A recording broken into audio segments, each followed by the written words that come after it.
Here's how to make transparent text in CapCut on your PC. Don't forget to like and subscribe for more tutorials like this.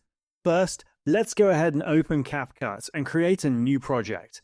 Import your video or image by clicking the Import button, selecting your files and dragging it onto the timeline. Now, let's add some text. Click on the Text button in the left toolbar and then click Add Text. Type in the text you want to display. You can resize, reposition, and change the font by clicking on the text box in the preview window. To make the text transparent, click on the text layer in the timeline to select it. On the right, you'll see the text editing options. Under the Style tab, find the opacity slider. Adjust the opacity slider to the left to make the text more transparent, and to the right to make it more visible. This will allow you to create transparent or semi-transparent text. If you want it to be fully transparent, then go ahead and set the opacity to 0.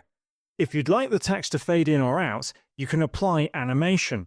To do this, click on the animation button above the preview window, then select Fade In or Fade Out to create a smooth transition for the text.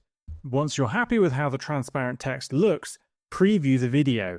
If everything looks good, click the Export button in the top right corner to save your video. And that's it. You've now created transparent text in CapCut on your computer. I hope this video helped.